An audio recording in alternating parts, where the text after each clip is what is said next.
Nouvelle édition sur Télésud. Merci à vous de nous rejoindre pour un nouveau tour de l'actualité. Mardi 11 septembre à la une, nouvelles attaques tribales en cours au Kenya. 3 personnes ont été tuées dans le district rural de Tana River, dans le sud-est du pays, au lendemain de violences similaires qui ont fait 38 morts. Le prix du carburant, une nouvelle fois en hausse en Mauritanie, une augmentation non sans conséquences sur les conditions de vie des consommateurs déjà séduits par d'autres alternatives. Et puis la jeune démocratie burundaise en péril, c'est le cri des journalistes contre un projet de loi sur la presse jugé liberticide qui forcerait notamment les médias à divulguer leurs sources et donnerait au Conseil national de la communication des pouvoirs exorbitants.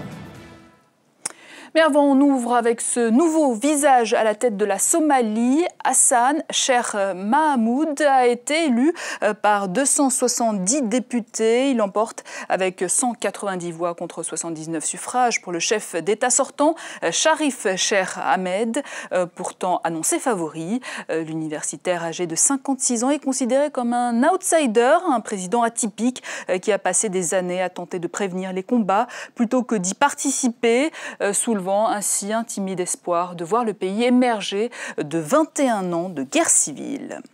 Nouveaux affrontements interethniques au sud-est du Kenya. 3 personnes ont été tuées ce matin, portant le bilan à plus de 40 morts depuis lundi. Selon les observateurs, la violence actuelle se double désormais de motivation politique. Le point, Moïse Monkoro. Ce sont des affrontements de nouveau entre les Pokomo et les Ormonds qui ont fait au moins 38 morts dans le sud-est du pays. L'attaque de lundi a été menée par 300 personnes de l'ethnie Pokomo, essentiellement des nomades, contre un village Orma, une ethnie composée d'agriculteurs. Plusieurs maisons ont été incendiées et les habitants sont encore sous le choc. Quand les attaquants sont venus, nous avons juste entendu les coups de feu. Les gens ont commencé à pleurer quand les coups de feu ont continué et des habitants ont essayé de courir pour se mettre à l'abri dans toutes les directions. Certains ont été abattus. Ils ont brûlé des maisons, ils ont encerclé le village. Nous n'avions nulle part où nous réfugier. J'ai été réveillé par le bruit des coups de feu et j'ai réalisé que ma maison était en flammes. J'ai hésité à quitter la maison au départ car je craignais que l'on me tire dessus. C'est pour cela que je suis brûlé. Le district de Tana River est le théâtre d'affrontements récurrents entre les Pokomo et les Orma. Les 2 communautés installées le long de la rivière Tana se sont déjà violemment affrontées dans le passé sur des questions d'accès à la terre et au point d'eau. En août dernier, au moins 52 villageois Orma avaient été tués à coups de machette ou brûlés vifs par des Pokomo. Les forces de l'ordre avaient été alors accusées de passivité. Cette fois-ci, les autorités kenyanes promettent de tout mettre en œuvre pour résoudre définitivement ces tensions. Nous avons amorcé le processus de désarmement. Les dirigeants vont faciliter le travail des officiers de police et nous allons également leur fournir des informations importantes. Cette fois, je pense que nous allons réussir.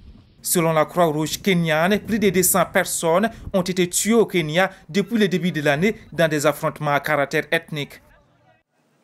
Le prix du carburant n'en finit plus de grimper en Mauritanie, une augmentation justifiée par la flambée du baril du pétrole. Et cette conséquence majeure, la cherté des produits alimentaires de base, de quoi aggraver un peu plus la précarité des populations. Aïssa Toufaï. En Mauritanie, le prix du carburant à la pompe est à sa 1e augmentation depuis le début de l'année. Cependant, les automobilistes fustigent cette explication sur la hausse passée du simple au double. Une situation qui s'est répercutée sur le prix des produits alimentaires de base. Tout est cher au marché. Les populations ne savent plus quoi faire. Le riz, le sucre, l'huile, tout est cher. 7 h du matin, Djainabé est déjà sur pied. Comme beaucoup de femmes, l'heure n'est pas à la grasse matinée. Elle doit parcourir 4 km pour s'approvisionner en poissons qu'elle va revendre en ville pour subvenir aux besoins de sa famille. Pendant ce temps, les barques des pêcheurs sont sur la terre ferme à cause de la cherté du carburant. Je suis là pour travailler. Mais comme vous voyez, il n'y a pas de poissons. Alors on attend. Déjà hier matin j'étais là, mais j'ai rien trouvé. Donc j'attends pour voir. Sinon, je reviendrai demain. En 2011, une vingtaine d'augmentations avaient été enregistrées. En attendant un lendemain meilleur, certains ont trouvé d'autres moyens de contourner la difficulté. Le bras de fer se poursuit au Burundi entre médias et pouvoir. Un projet de loi sur la presse jugé liberticide et scélérat est sur le point d'être adopté. Les journalistes appellent les députés à rejeter un texte qui va tuer, selon eux, la jeune démocratie burundaise. Hortense Iradukunda. Adopté en août 2012 par le gouvernement du Burundi, un projet de loi portant sur la révision de la loi sur la presse est actuellement à l'Assemblée nationale où elle attend son analyse et adoption par les députés.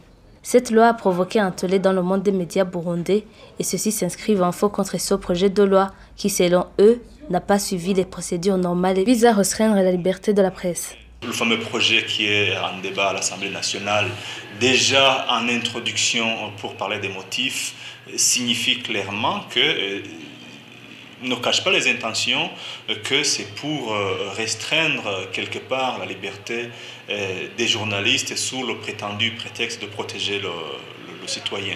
Dans la précédente loi sur la presse établie en 2003, les télévisions avaient une autorisation de 10 ans pour émettre et les radios 5 ans. Dans la nouvelle loi, ce délai passe respectivement de 5 ans pour la télévision et 3 ans pour les radios. Pour ce spécialiste de la presse, ce projet est anticonstitutionnel. C'est un chantage pur et simple pour les médias. C'est une épée de démocratie suspendue sur leur tête.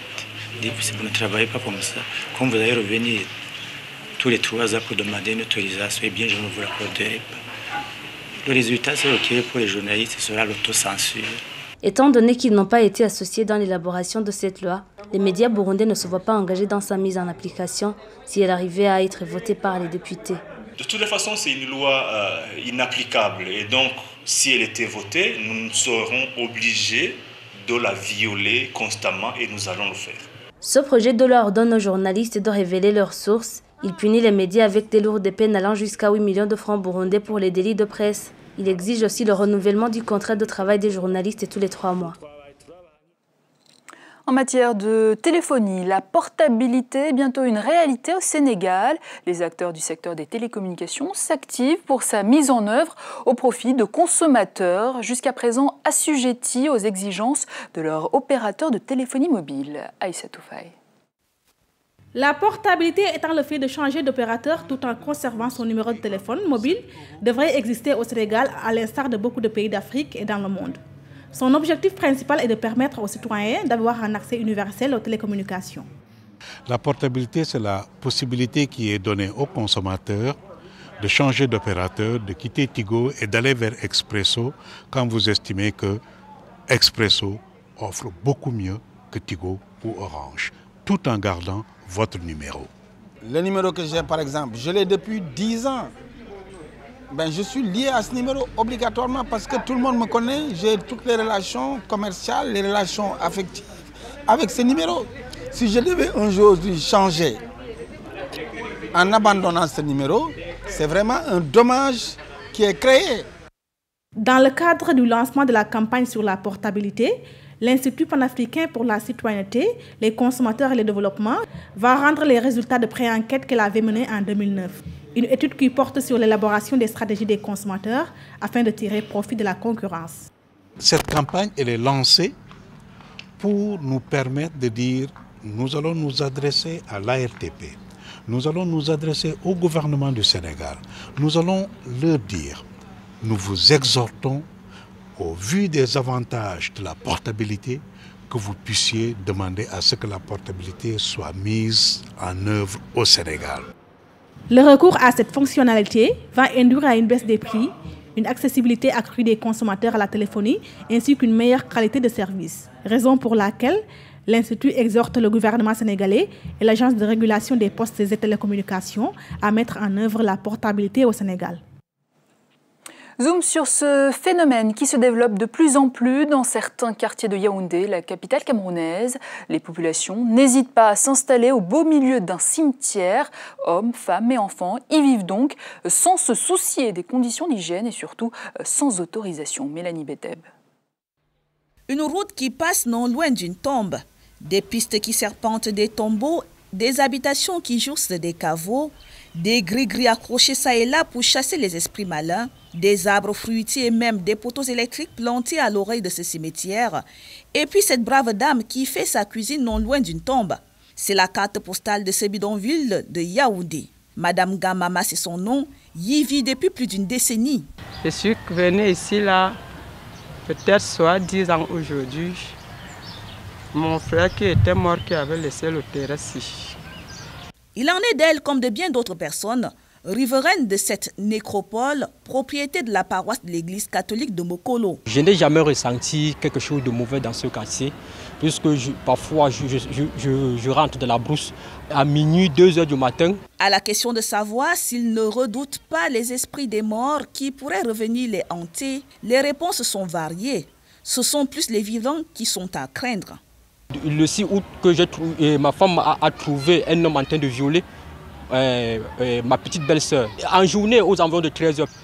Et ce qui, moi, me dérange ici, là, c'est seulement les bandits qui nous dérangent ici, là. Mais pour le cimetière, ne me dérange pas.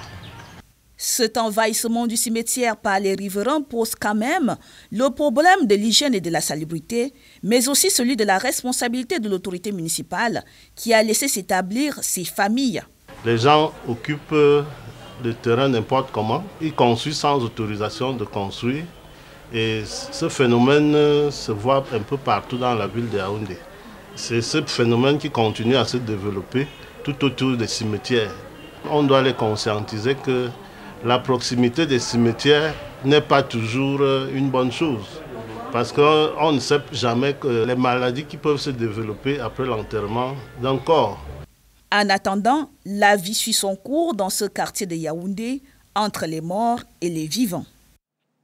Il est temps à présent de clore cette édition, mais avant, je vous rappelle l'une des informations principales développées dans ce journal. Au Kenya, des conflits tribaux font une quarantaine de morts en 2 jours, des conflits dans le sud-est du pays qui rappellent les massacres perpétrés au mois d'août, une des périodes les plus meurtrières, plus de 100 morts. Voilà, fin de ce journal. Merci à vous de nous avoir suivis. Demain, retrouvez Patricia Dreline. Quant à moi, je vous donne rendez-vous vendredi pour une nouvelle édition.